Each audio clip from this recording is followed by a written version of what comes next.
दोस्तों, प्रतिवत क्लासेस में आपका स्वागत है। इस वीडियो में हमने असिस्टेंट प्रोफेसर एग्जाम राजनीति विज्ञान विषय के यूनिट 9 और यूनिट 10 के प्रश्नों को शामिल किया है। ये आपके अभ्यास के लिए अत्यंत महत्वपूर्ण होंगे। यह इस श्रृंखला का चौथा भाग है।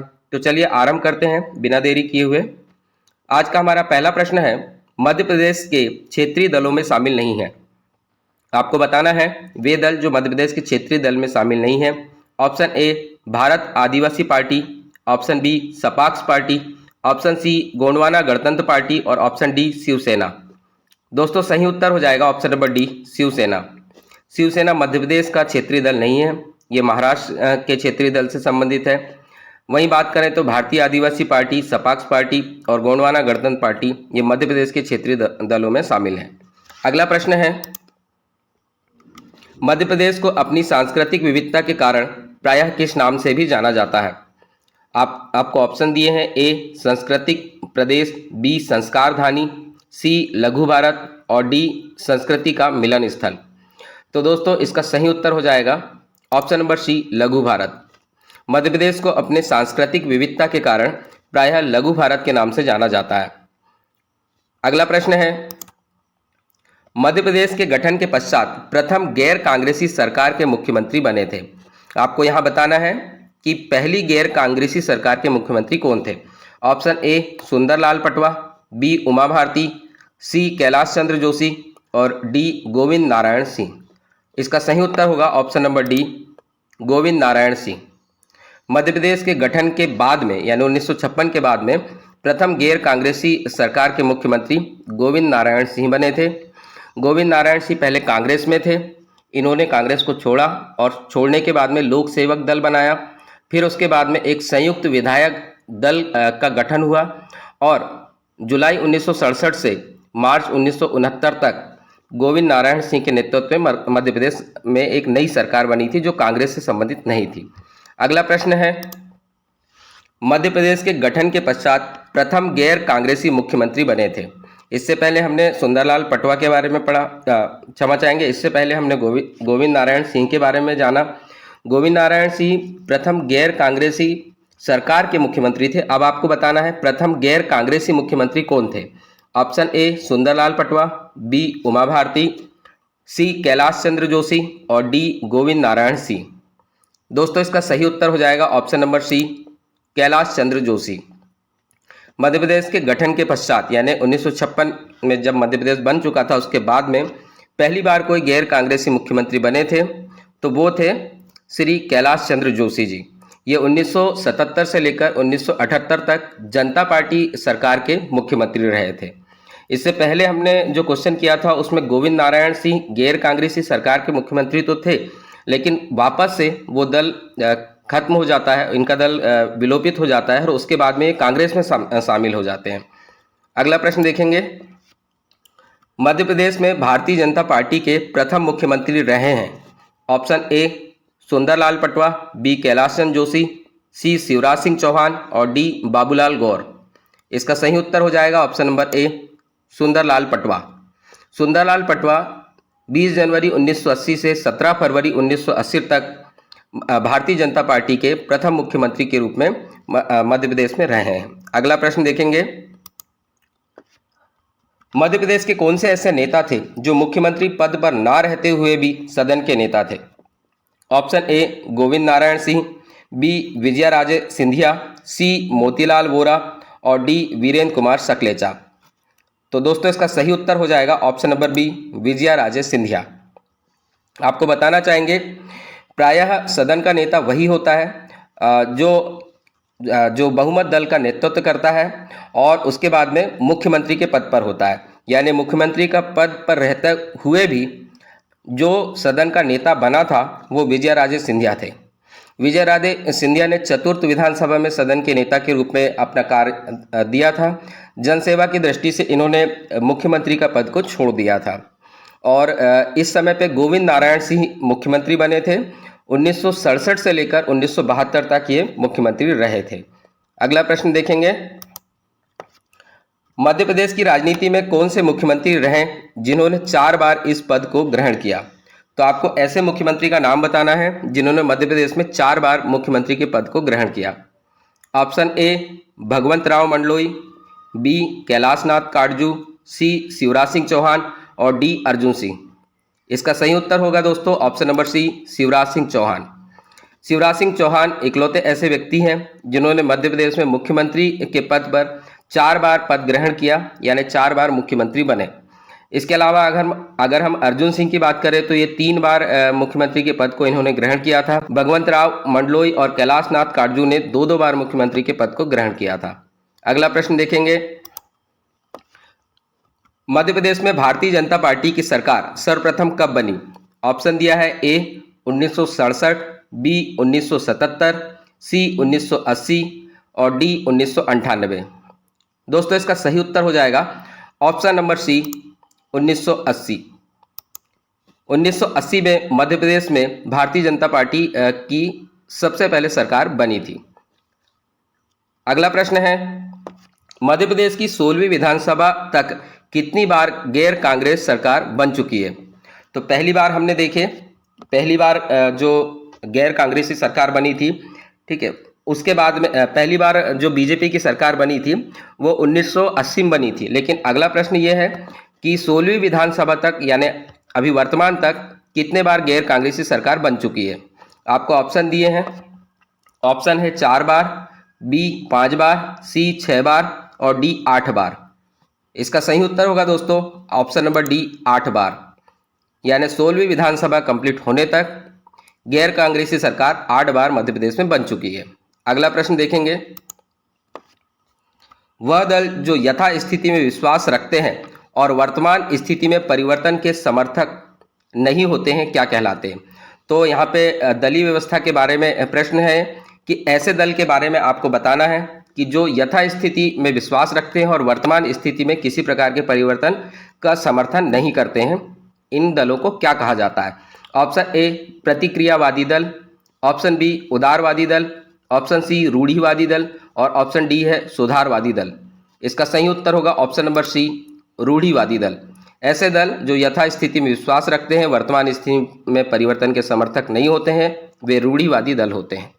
अगला प्रश्न है, मध्य प्रदेश की राजनीति को निर्धारित करने वाले मुख्य घटकों में क्या है?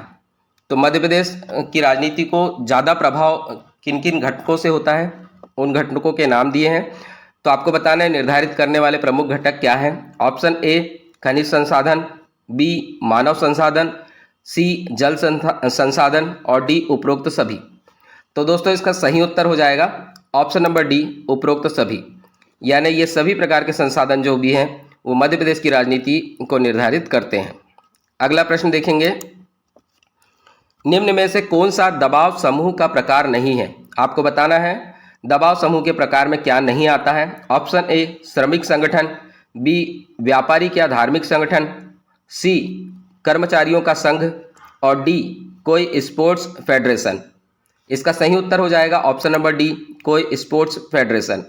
प्रायः जो स्पोर्ट्स फेडरेशन होते हैं ये दबाव समूह के रूप में कार्य नहीं करते हैं, बल्कि श्रमिक संगठन, व्यापारिक या धार्मिक संगठन या कर्मचारियों का संघ अपने कुछ जो कॉमन हित होते हैं, सर्वहित जो होते हैं इनसे रिलेटेड, उसके लिए दबाव समूह के रूप में कार्य करते हैं और सरकार के कार्यों को प्रभावित करते हैं।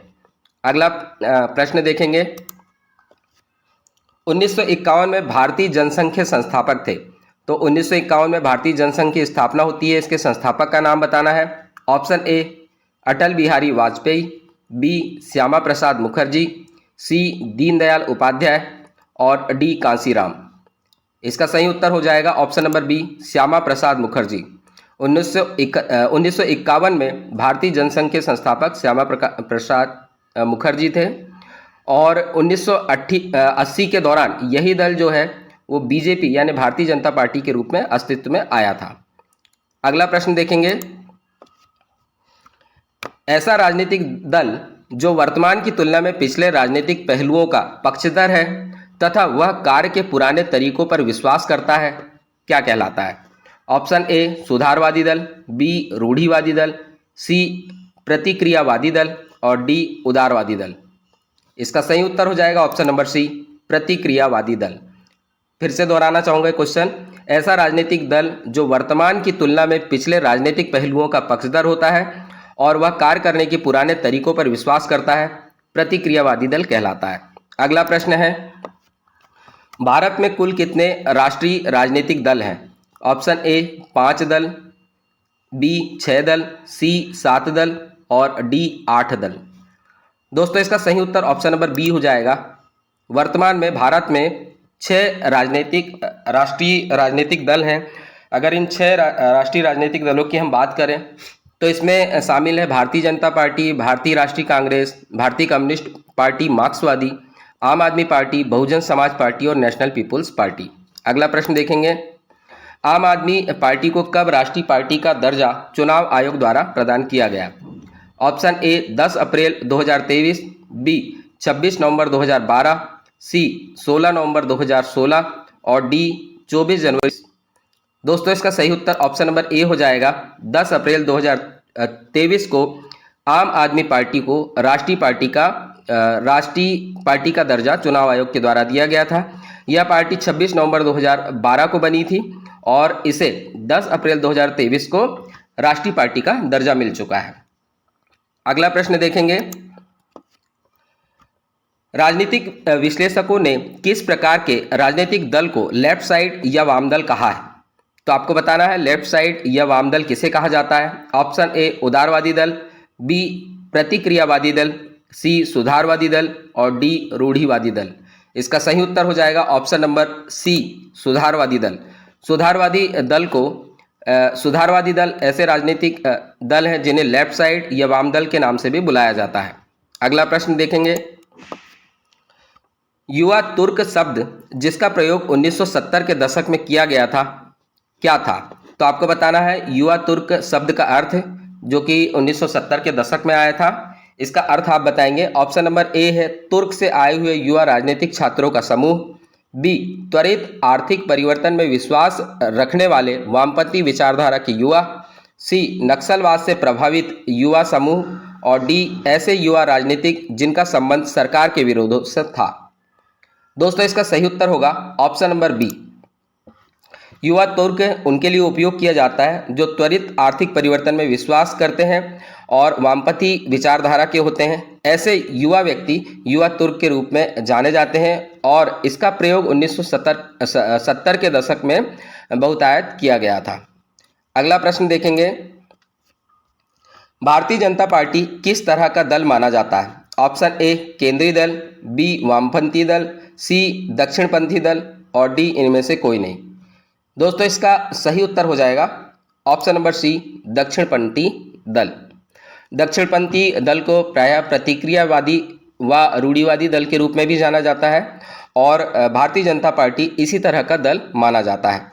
अगला प्रश्न देखेंगे, ऐसे क्रांतिकारी निर्णय जो युवा तुर्कों के प्रभाव के परिणाम माने जा सकते हैं शामिल हैं। अभी हमने पढ़ा कि 1970 के दशक में युवा तुर्क शब्द आया था, तो उनके प्रभाव से ऐसे क्रांतिकारी निर्णय जिससे सरकार को लेना पड़ा उसमें से कौन शामिल नहीं है बताना है। ऑप्शन ए बैंकों और सामान्य बीमा का राष्ट्रीयकरण, बी शाही विशेषाधिकारों एवं शाही थैलियों का उन्मूलन, सी देश में कृषि मंडी व्यवस्था की स्थापना और डी जोत की सीमा तथा शहरी संपत्ति सीमा का निर्धारण करना। तो दोस्तों इसका सही उत्तर हो जाएगा ऑप्शन नंबर सी देश में कृषि मंडी व्यवस्था की स्थापना।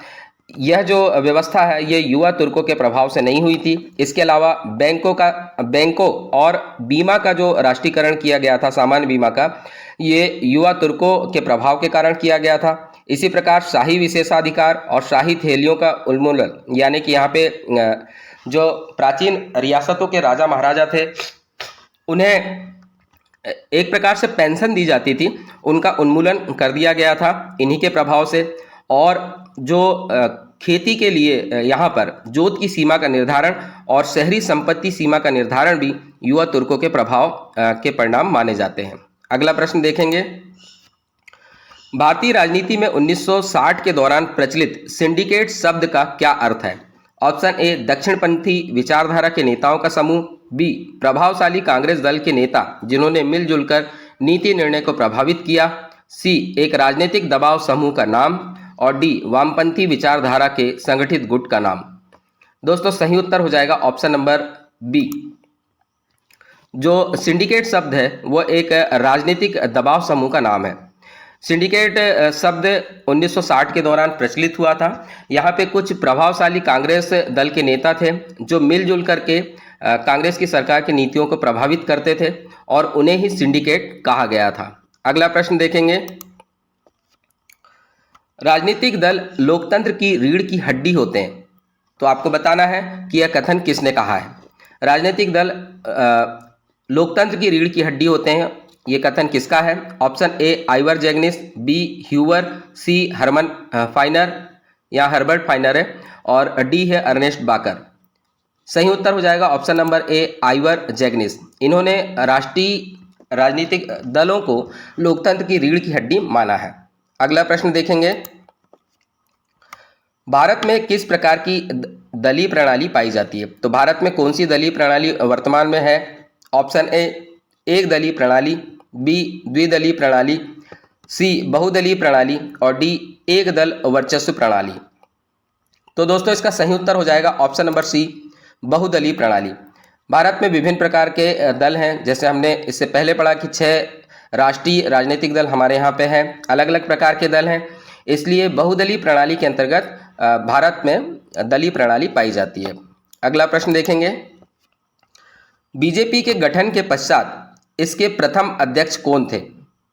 तो बीजेपी का गठन 1980 में हुआ था, उसके बाद में इसके पहले अध्यक्ष कौन बनाए गए थे आपको बताना है। Option A LK Advani, B Murli Manohar Joshi, C Atal Bihari Vajpayee और डी राजनाथ सिंह।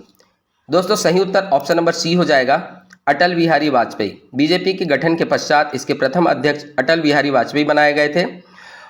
अगला प्रश्न देखेंगे, इनमें से कौन सा राष्ट्रीय राजनीतिक दल नहीं है? तो आपको बताना है कि कौन सा राष्ट्रीय राजनीतिक दल नहीं है। ऑप्शन ए है भारतीय कम्युनिस्ट पार्टी मार्क्सवादी, बी तृणमूल कांग्रेस, सी आम आदमी पार्टी और डी नेशनल पीपुल्स पार्टी। दोस्तों सही उत्तर हो जाएगा option number B Trinamool Congress राष्ट्रीय राजनीतिक दल में शामिल नहीं है।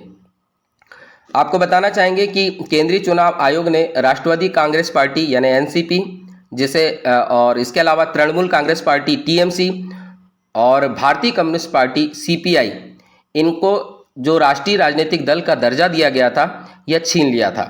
इसके साथ ही आम आदमी पार्टी की हम बात करें तो इनके दर्जे छीनने के साथ ही अप्रैल 2023 को आम आदमी पार्टी को राष्ट्रीय राजनीतिक दल का दर्जा दे दिया था।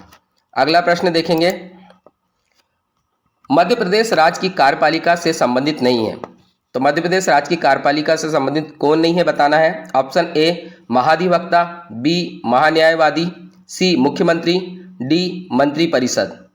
तो दोस्तों सही उत्तर हो जाएगा ऑप्शन नंबर बी महान्यायवादी यानी अटॉर्नी जनरल ऑफ इंडिया। ये मध्य प्रदेश की कार्यपालिका से संबंधित नहीं है, बल्कि अगर हम बात करें तो महाधिवक्ता, मुख्यमंत्री, मंत्रिपरिषद के अलावा अगर बात करें तो राज्यपाल मध्य प्रदेश की कार्यपालिका से संबंधित होते हैं। अगला प्रश्न देखेंगे, राज्यपाल सोने के पिंजरे में निवास करने वाली चिड़िया के समान है, कथन किसका है? Option A Sucheta Kripalani, B Sarojini Naidu, C GV Mavalankar, D Mohammad Hidayatullah. दोस्तों ये बहुत फेमस कथन है और ये कथन है सरोजिनी नायडू का। सरोजिनी नायडू पहली राज्यपाल बनी थी, ये देश की पहली राज्यपाल बनी थी और जब इन्होंने राज्यपाल का पद लिया था तब ये यूपी की राज्यपाल थी और 15 अगस्त 1947 से 2 मार्च 1949 तक राज्यपाल के पद पर रहीं। उसके बाद में इन्होंने ही यह कथन कहा है कि राज्यपाल सोने के पिंजरे में निवास करने वाली चिड़िया के समान है। अगला प्रश्न देखेंगे, मध्य प्रदेश की पहली महिला राज्यपाल रही हैं, तो मध्य प्रदेश की पहली महिला राज्यपाल का नाम बताना है। Option A Sucheta Kripalani, B Pratibha Patil, C Sarla Grewal और डी पद्मजा नायडू। इसका सही उत्तर हो जाएगा option number C Sarla Grewal. ये मध्य प्रदेश की पहली महिला राज्यपाल थी। इसके अलावा अगला प्रश्न हम देखेंगे, किस संवैधानिक संशोधन अधिनियम के बाद से एक व्यक्ति 2 या 2 से अधिक राज्यों का राज्यपाल नियुक्त किया जा सकता है? ऑप्शन दिए हैं, ए 7वां संशोधन अधिनियम 1956, बी 39वां संविधान संशोधन अधिनियम 1975, सी 42वां संविधान संशोधन अधिनियम 1976 और डी है 44वां संविधान संशोधन अधिनियम 1978। तो इसका सही उत्तर हो जाएगा ऑप्शन नंबर ए 7वां संविधान संशोधन अधिनियम 1956। इसमें यह प्रावधान किया गया था कि एक व्यक्ति 2 या 2 से अधिक राज्यों का राज्यपाल नियुक्त किया जा सकता है। अगला प्रश्न देखेंगे, राज्यपाल के संबंध में अनुच्छेद और विषय वस्तु के मिलान दिए गए हैं, इनमें से कौन सा गलत है? तो पहली रो में ये अनुच्छेद दिए हैं और उससे संबंधित तथ्य दिए, आपको बताना है गलत कौन सा है। ऑप्शन ए में है 153 अनुच्छेद राज्य के राज्यपाल, ऑप्शन बी में है 155 में राज्यपाल की नियुक्ति, ऑप्शन सी में है 156 अनुच्छेद राज्यपाल द्वारा शपथ ग्रहण और ऑप्शन डी में है 160 राज्यपाल की नियुक्ति की अर्हता। तो दोस्तों इसका सही उत्तर हो जाएगा ऑप्शन नंबर डी राज्यपाल की नियुक्ति की अर्हता। ये 160 के साथ में संबंधित नहीं है। 160 अनुच्छेद में राज्यपाल के विषय में यह बताया गया है कि कतिपय आकस्मिक परिस्थितियों में राज्यपाल के कार्य क्या क्या हो सकते हैं। तो राज्यपाल के संबंध में बाकी के अन्य अनुच्छेद बिल्कुल सही हैं, यानी 153 में राज्य के राज्यपाल, 155 में राज्यपाल की नियुक्ति, 156 में राज्यपाल द्वारा शपथ ग्रहण और 160 में होगा कतिपय आकस्मिक परिस्थितियों में राज्यपाल के कार्य क्या होंगे। दोस्तों आज का यह हमारा अंतिम अभ्यास प्रश्न था। इसी तरह के अभ्यास प्रश्न के लिए हम पुनः कल आपसे मिलेंगे। आप लगातार प्रैक्टिस कीजिए। तब तक के लिए धन्यवाद। जय हिंद।